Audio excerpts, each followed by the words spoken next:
Well, hi there. I'm Sandy Allnock here with this month's Create in Color segment for MFT stamps on YouTube, and I'm excited to bring you some watercolor this time. I'm going to be coloring a scene for the llama, and the set is really funny with the little sentiments and the llamas carrying different objects and that sort of stuff.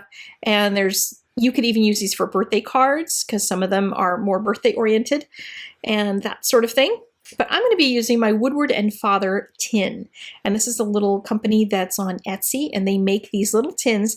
The little pans inside are magnetic, so they stick to the bottom, so they're not going to fall out. Well, unless you drop the whole thing, which I did, and things will cascade out. But it's metallic and magnetic, so it generally stays in place. And the colors that I put in this one, I chose when I was going on a trip earlier this year to do some plein air painting in Puerto Rico. And during that time, I was trying to have palettes that had all different kinds of crazy colors in them. And this one was a really fun set of colors. I thought I don't use these very often, so it'd be fun to use them here on a card. So I'm using some lavender mixed with cobalt to make some snow in the background. And notice that I drew some lines, but what I'm doing is putting some water right alongside the lines so I don't end up with something that looks like a pen line outlining the road that I'm creating for him. I'm just having an edge to it, but the edge fades off into a bunch of color so that it doesn't look cartoonish necessarily, which I know is kind of silly because I've got a cartoon llama here, but try for a little bit of realism if possible.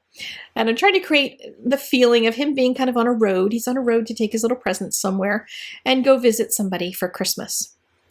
And one of the things that I'm doing here is painting right through the things that don't matter. Like there's going to be a tree on the right hand side, and I'm painting right through where that tree is going to go. So if you have something darker that you're going to paint in front of something, then go ahead and just completely paint through it. Don't try to reserve space around it, and certainly don't paint the heavier, darker thing first. Paint the lighter background first, and then you can start bringing in more. And since I'm using this light lavender cobalt mix, I thought, well, I'm going to put my tree in here. I'm going to have tree branches coming in from that right-hand side, and I'm just going to kind of sketch them in. And this gives me just a basis for the whole thing so that I start developing this scene, but I don't have any real clear delineation on it. I can still change things around. I can change the types of trees. So I thought I want to have some pines off in the distance there, so I made kind of some wiggly triangles and throwing some green in here while everything's still wet. If it's not wet, you're going to end up with kind of a mushy mess. And you're going to have to figure out how to delineate your trees and that sort of thing. And here I wanted those trees at the top to feel like they were really far away, really soft. So I put water around them to soften those edges and then just dabbed it off. So I end up with a really soft edge out there in the distance. Now this tree over on the right-hand side, the branch that's coming into the picture is closer to you. So it's going to be darker in color. And I'm starting by painting some of these branches. And when you're painting branches that have snow on them, remember the snow sits on the top of the branch, and the part where you're going to see some of those pine needles is on the bottom side. On the top side, the edge is sort of flat-ish because that's where the snow's going to set. So you need to kind of remember that it's kind of flipped upside down from what you might think it would be. But that way I'm kind of getting my branch in here. Some of it is kind of merging with the background, so I'm getting some softness, which is nice. And the left side now is still wet from all the color that I've already put in there, so I can start putting in maybe a little more of that bluish lavender type of combination colors. But I want to make sure that I stay light in those far distant trees, so that the ones that are way back on the road stay looking like they're way back on the road. If you put too much color in them, you could end up with troubles. But the other way to recover from that, if you do put too much in, is start putting more color and heavier color in the foreground. That's going to help to build your scene from the far distance to the closer areas. And so I'm creating a shadow on the road, and the light is going to be coming from the right-hand side over behind that tree. So I'm putting my shadows on the side of the road, on the right-hand side, the left-hand side of the right side, that little snowbank there. And then on the left-hand side, there's just a little bit at the bottom of the snowbank there. And my shadow from the llamas that's kind of cascading off goes off toward the left because the light is coming from the right, so it's going to go off there toward the left. Now I wanted to add some more drama in here, so I took some neutral tint mixed with a little tiny bit of Indanthrone blue, like a navy type blue.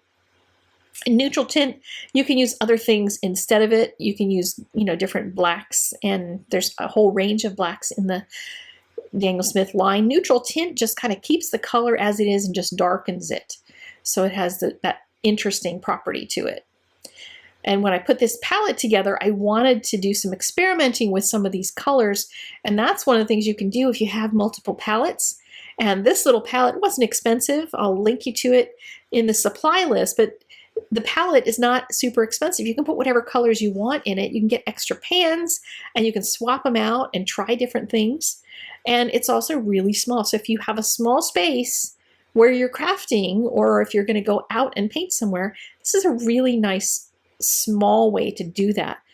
And out of all the palettes that I got when I was doing this particular trip, this one was probably one of my very favorites because the pans are nice and big. I could use a big fat brush with it when I was doing some plein air watercolor, but the whole thing is also really compact, and it has enough colors in it that I can do something with.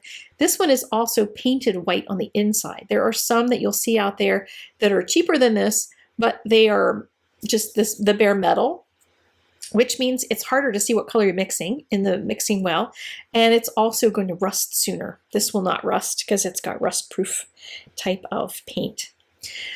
So I am mixing now a little bit of raw umber. No, it's not raw umber. It's yellow ochre. They look very similar in the pans. This is yellow ochre in this palette. And the picture of the little card that had my swatches on it will be on the MFT blog. So if you want to see what colors these are, try to remember what they are. Alizarin Crimson is the red that I have in here. And alizarin Crimson, if you use it with a lot of water, ends up being mostly pink.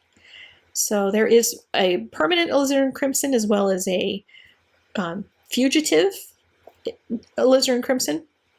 And permanent has permanent in the name.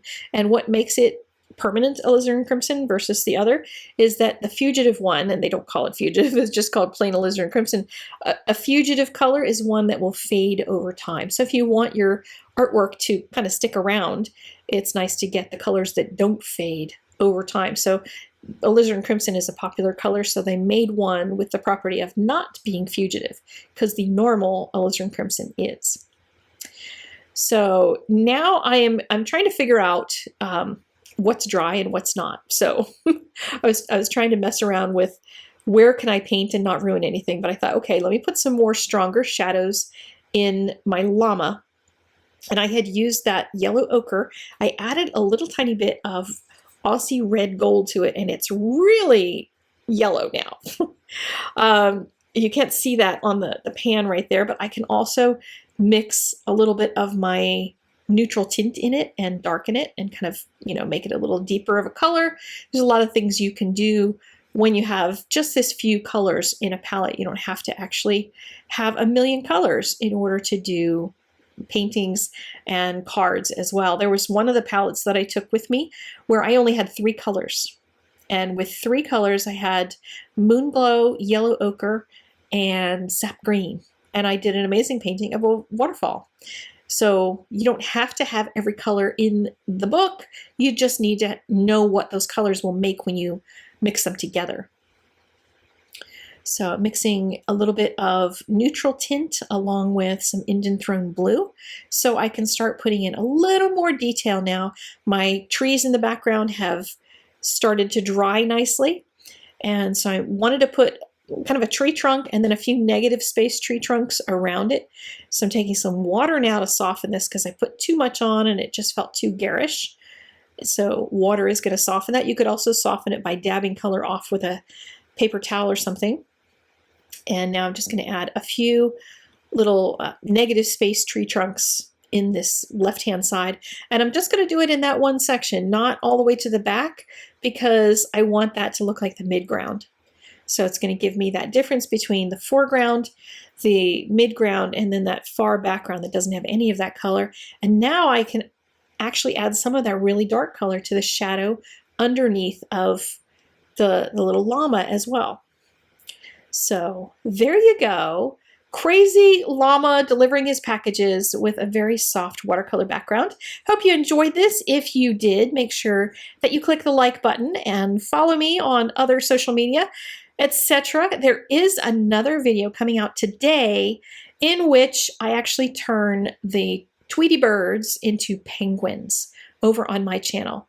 So look for Sandy Allnock over on YouTube if you have not found my channel yet, and you will get to see me make the ice cave card. Alrighty, I will see you guys again next month. Have a really, really wonderful October, and I'll see you in November. Bye-bye.